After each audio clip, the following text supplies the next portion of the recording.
অবসরপ্রাপ্ত শিক্ষকদের ক্লাসে ফেরানোর সিদ্ধান্ত নিচ্ছে সরকার। এখানে দেখেন কালবেলা একটা নিউজ করছে, এই নিউজের হেডলাইনটা দিছে হচ্ছে অবসরপ্রাপ্ত শিক্ষকদের ক্লাসে ফেরানোর সিদ্ধান্ত নিতেছে সরকার। এখন একটু দেখি এই নিউজটার মধ্যে অ্যাকচুয়ালি কি বলা আছে। এখানে বলা আছে দেশের সরকারি প্রাথমিক বিদ্যালয় ও বেসরকারি মাধ্যমিক বিদ্যালয়ের শিক্ষক সংকটের সমাধানে অবসরপ্রাপ্ত শিক্ষকদের শ্রেণীকক্ষে ফেরানোর উদ্যোগ নিয়েছে সরকার। এখন যারা অলরেডি অবসরপ্রাপ্ত শিক্ষক আছে তাদেরকে আবার শ্রেণীকক্ষে ফিরানো এটা কতটুকু যুক্তিসঙ্গত আপনার কাছে মনে হয়? আমার কাছে মনে হচ্ছে যে এটা কোনো রকম যুক্তিসঙ্গত না, কারণ তারা হচ্ছে রিটায়ার বা অবসর হয়ে গেছে অলরেডি। শিক্ষকতা পেশা থেকে অনেক বছর সার্ভিস দিচ্ছে বাংলাদেশকে, অর্থাৎ বিশ্ববিদ্যালয় বলতে এখানে প্রাথমিক এবং হচ্ছে মাধ্যমিক বিদ্যালয়, কিন্তু যে সকল স্তরে যে শিক্ষকরাই পড়াশোনা করাইছে না কেন তারা কিন্তু একটা নির্দিষ্ট পরিমাণ সময় তারা সার্ভিস দিছে, তারপর কিন্তু রিটায়ারে গেছে। এখন আবার ওদেরকে আনলে তারা কতটুকু সার্ভিস দিতে পারবে বা কতটুকু শিক্ষকগত যে দায়িত্বটা আছে সেটা কতটুকু পালন করতে পারবে। শিক্ষক সংকটে শিক্ষার্থীরা শিক্ষণ ঘাটতি দূর করতে এরই মধ্যে অবসরপ্রাপ্ত শিক্ষকদের নিয়ে শিক্ষক পুল গঠনের কার্যক্রম শুরু করছে শিক্ষা মন্ত্রণালয় এবং প্রাথমিক ও গণশিক্ষা মন্ত্রণালয়। এই উদ্যোগে আপাতত সংকট দূর হলেও তা কোনো স্থায়ী সমাধান নয় বলে মনে করছেন শিক্ষাবিদরা। Definitely right. স্থায়ী বলতে এখানে কি, যারা রিটায়ার্ড হয়ে চলে গেছে, রিটায়ার্ড হওয়ার পর অনেকটা বছর কিন্তু তারা রিটায়ার্ড ছিল, তাদের যেন এখন দুদিন আবার বিদ্যালয়গুলোতে ফিরিয়ে আনা হয়, তাহলে তারা কতটুকু টিচিং দিতে পারবো।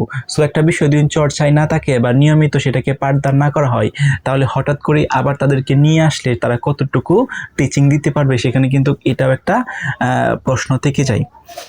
আচ্ছা, এখানে বলা হয়েছে তারা বলেছেন দ্রুত স্থায়ী শিক্ষক নিয়োগ না দিলে কার্যকর কোনো সমাধান হবে না, আবার জোড়াতালি দিয়ে পাঠদান চললে বেকারত্বের সংখ্যা দিন দিন বেড়ে যাবে। এখানে যেন একটা কথা বলা আছে, বেকারত্বের সংখ্যা দিন দিন বেড়ে যাবে, এটাও কিন্তু একটা গুরুত্বপূর্ণ ফ্যাক্ট। কারণ এখন অবসরপ্রাপ্ত যে সকল শিক্ষক আছে তাদেরকে যদি আবার বিদ্যালয়ে হচ্ছে শ্রেণীকক্ষে পাঠানো হয়, তাহলে কিন্তু সেখানে যে নতুন নিয়োগ সেটা কিন্তু হচ্ছে না। আর নতুন নিয়োগ যদি না হয় তাহলে বাংলাদেশের যে হচ্ছে বেকারত্ব সেটা বেড়ে যাবে। কারণ নতুন যেহেতু সার্কুলার আসবে না, নতুন কোনো নিয়োগ আসবে না, তখন যারা হচ্ছে এডুকেটেড বা শিক্ষিত তারা কিন্তু চেষ্টা করতেছে একটা নিবন্ধন পরীক্ষা দিয়ে বিদ্যালয় অথবা মাধ্যমিক বিদ্যালয়ে চাকরি পাওয়ার জন্য। কিন্তু এখন সরকার এই ধরনের একটা সিদ্ধান্ত আসে যেন অবসরপ্রাপ্ত যারা আছে তাদেরকে শ্রেণীকক্ষে নিয়ে আসতেছে, নতুন কোনো সার্কুলার দিতেছে না, সেক্ষেত্রে কিন্তু একটা ভয়াবহ পরিস্থিতি তৈরি হতে পারে বাংলাদেশে।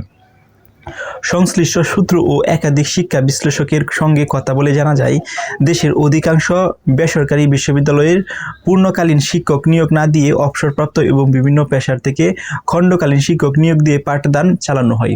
হ্যাঁ, এটা একটা চিরন্তর সত্য। আপনাদের চারপাশে যে বিদ্যালয়গুলো আছে সেখানে দেখবেন ম্যাক্সিমাম অফ টিচার কিন্তু খণ্ডকালীন, অর্থাৎ খণ্ডকালীন হিসাবে নিয়োগ দেওয়া হয়েছে, সেখানে কিন্তু পাঠদান চালাইতেছে। সো সরকারের এখন উচিত প্রত্যেকটা বিদ্যালয়ে বা প্রত্যেকটা যে মাধ্যমিক বিদ্যালয়ে বলেন প্রাথমিক বিদ্যালয়ে বলেন সেখানে টিচার, কোয়ালিটিফুল টিচার নিয়োগ দেওয়া এবং হচ্ছে প্রপারভাবে স্টুডেন্টদেরকে স্টাডি করানো।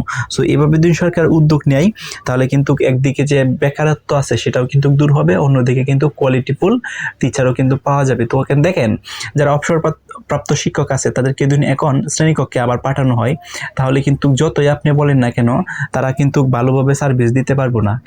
কারণ তাদের কিন্তু এই যে স্টাডিটা আছে সেটা কিন্তু চর্চার মধ্যে নেই এবং অনেকটা বছর তারা হচ্ছে রিটায়ার্ড আছে। সো হুট করে এখন শ্রেণীকক্ষে যদি নেওয়া হয় তাহলে কিন্তু অমনভাবে কিন্তু স্টুডেন্ট যারা আছে তাদেরকে কিন্তু কোয়ালিটিফুল টিচ দিতে পারবে না। সো এজ এ রিজাল্ট তাদেরকে এনেও কোনো লাভ হবে না। সো আমার মনে হয় যে সরকারের যেন এখন এই যে উদ্যোগটা নিচ্ছে যে অবসরপ্রাপ্ত শিক্ষকদের নিয়ে আসা, সেটা একটা কার্যকর পদক্ষেপ হতে পারে না। এখন কার্যকর পদক্ষেপ হলো নতুন নিয়োগ দিয়ে কোয়ালিটিফুল টিচার প্রত্যেকটা বিদ্যালয় বলেন, প্রাথমিক বিদ্যালয় বলেন অথবা উচ্চ মাধ্যমিক বিদ্যালয় বলেন বা কলেজ পর্যায়ে বলেন, এইগুলাতে নতুন কোয়ালিটিফুল টিচার যদি নিয়োগ দেওয়া হয় তাহলেই কিন্তু শিক্ষা ব্যবস্থা এবং শিক্ষার যে মানগত গুণাগুণী সেটা কিন্তু আরো উন্নত হবে। আপনাদের মতামত কি? কমেন্ট করে জানান।